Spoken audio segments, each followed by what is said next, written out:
This unit serves the pharmacies in the community health centres and thereby helps to serve the patients. We collect chronic prescriptions from the community health centres spread across the peninsula.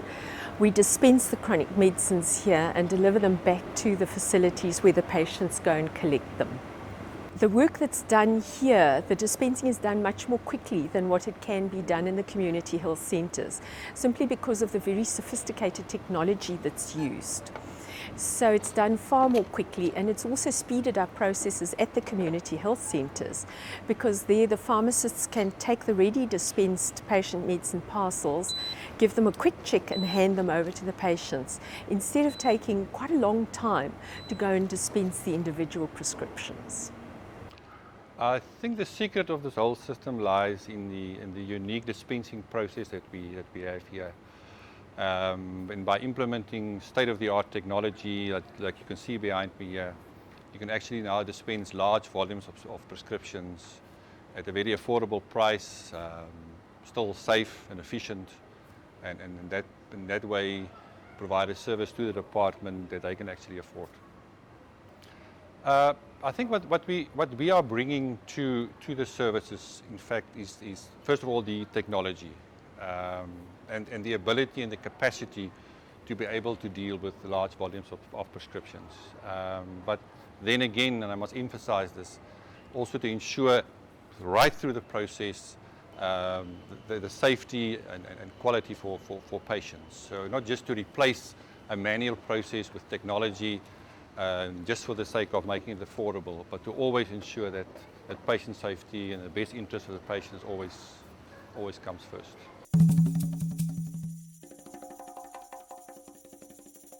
To see how a teacher lights up explaining how the teacher is benefiting from the course, that's the only thing that keeps me going every day. The literacy and numeracy levels from our learners in schools are very low. So the Western Cape Education Department decided to come up with an intervention now to support the teachers and develop them on how to handle the problems that they're encountering on a daily basis in the schools. We're training teachers who have been teaching for years, but we're giving them alternative methods of teaching learners, which means that we're giving them refresher courses. And the courses that we're giving them, they're hands-on, the practical information that they take back to schools. And when they go back to schools, they're able to implement the information that they got from the course immediately. The whole point is about teaching teachers. What amazes us on a daily basis is to hear somebody who's been teaching for something like 20 years to say, this is my first time for me to get this. And I feel so refreshed after teaching for 20 years. I feel so refreshed to get information of this kind, because it means that now I am going to go back to school and become a better teacher. We have a very dedicated team, a team that knows what needs to be done to the teachers that are struggling in the classrooms with the new teaching methodologies and the new curriculum. And the team knows exactly how to overcome the problems.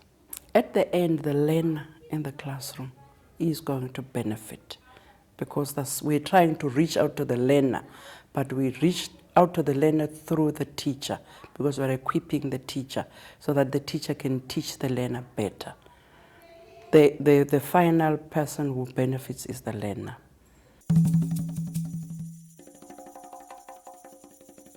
We're doing this because we want to make a contribution to the community by developing young people. It's also about believing in young people being the leaders of today and tomorrow.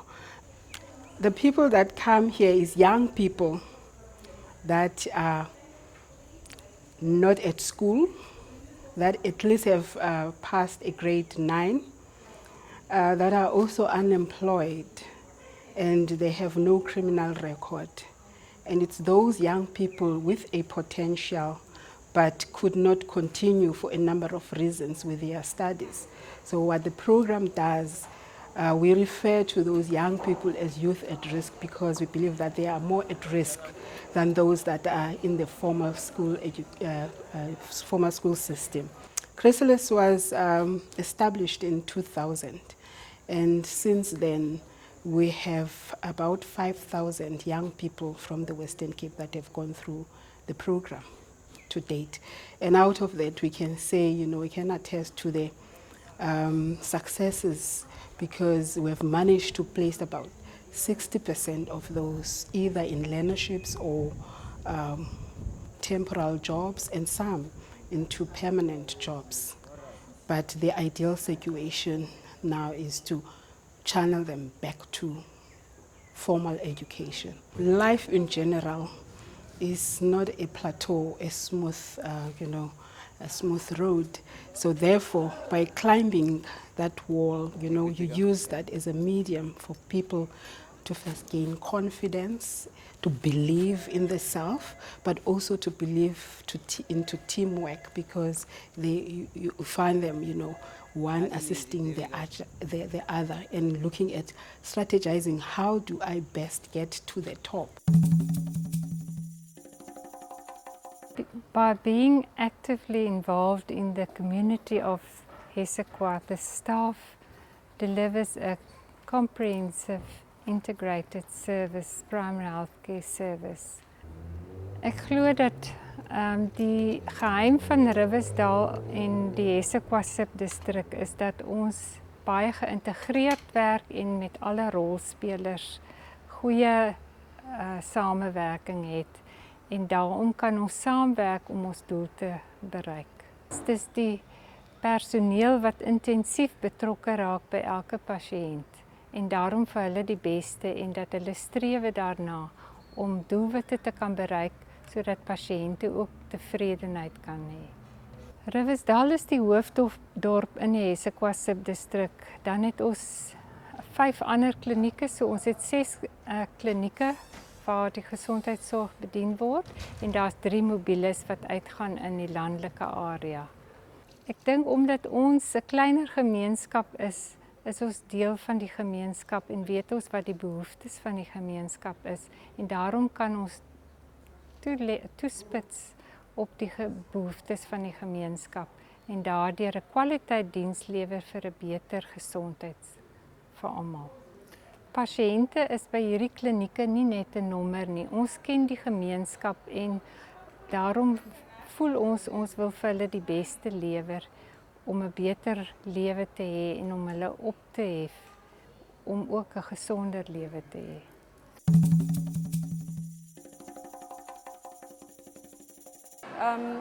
The Jamboree would be a one-stop shop for government service delivery, so that we provide communities with access to government services and at the same time we address backlogs in terms of service delivery.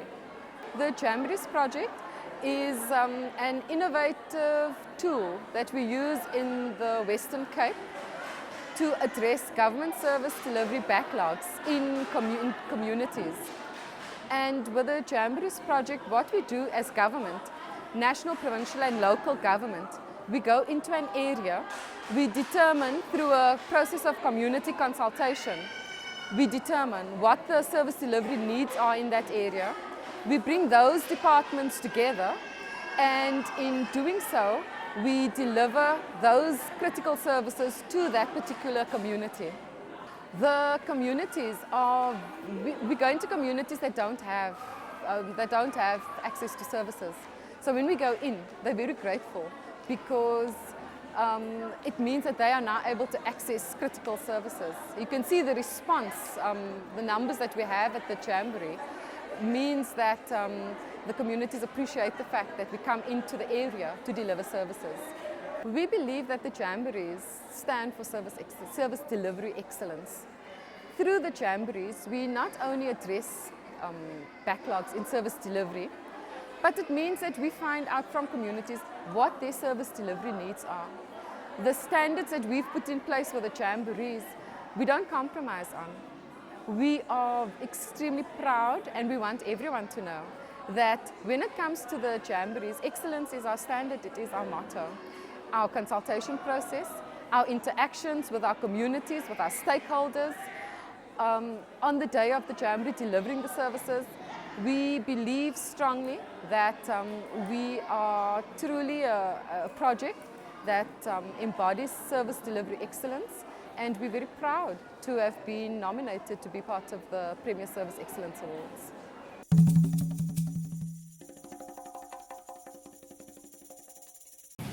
I think we've made a dramatic achievement in the pharmacy. We've managed to reduce the waiting time by 75% without any additional resources. So it's such an achievement for the patients because they come here and they don't have to wait for as long. Chaos. You got to the pharmacy in the morning and there was a pile of folders waiting for the pharmacist to work through, and at 4 o'clock there was still a pile of folders. The way it works is there is one outpatient pharmacy in the hospital that services all the clinics. So patients go to the clinics and see the doctors, but they all come to the same pharmacy at the same time in the day. So you suddenly have a massive influx of workload that the people in the pharmacy need to deal with. And unfortunately, due to having limited resources, it was difficult to suddenly deal with a huge batch of folders. So it was looking at how can we streamline the work so we can deal with it better. Whereas if you look at the situation now, the work is coming in batches. So if you look through the pharmacy at any one time, you can see teams of people working on a selected number of folders. We employed what's called the lean management principles. We went through a process of identifying what was the non-value add time in the system, and we then put in steps to reduce the non-value add time. And by implementing various measures, we've managed to get the waiting time down. They're actually very happy, and I think they're motivated to do better because they've now seen what they can do. They've reduced the waiting time to about an hour, and they now want to achieve more. So now they want to focus on maybe reducing it down to 20 minutes. So it is a very positive morale. You don't get that sense of frustration in the air. The reaction so far has been very positive. I think in some cases surprise, especially for patients that have been here for a long time. They come to the hospital anticipating at least a 3 to 4 hour wait, as was the norm. And now after an hour, their names are being called and they get their medication. So it has been very positive so far. The children were really stunned by this initiative. It's not something that you would find in government, that your department would erect a play park for your children. So it was really, I think they're still very surprised. A play park is really a play field for the children where they can really express themselves. There's a lot of creative equipment, and the fathers built it from old scrap metal, recycled waste that we didn't want to use further on the farm. The main purpose was to show our employees that we really care, that we serve, and that they belong. We wanted to create the home for all feeling on our research farms, not only for the employees but also for our children, because we believe that in agriculture we need more children because they're the future of agriculture. I think there's a lot of misconceptions about agriculture and the hardship involved in agriculture. And a lot of children do not know all the wonderful careers that they can have in agriculture. And we hope by playing in our parks and enjoying the life on a research farm would create this home for me in agriculture feeling as well. Our children came first because we want to empower our children to go study for agricultural sectors. Now our young children and now our ages are like, I don't want to work for agriculture because they are hardworking people. That there are a lot of fields that are within the agriculture department. So we're trying to show the children at the younger stage that to have that mind in them that agriculture is not about taking a spade and working hard or sweat. It's all about loving the nature and loving what you produce for our community or for the whole South Africa actually. So we try to bring that concept and trying to show them that agriculture plays a big role, especially here in South Africa.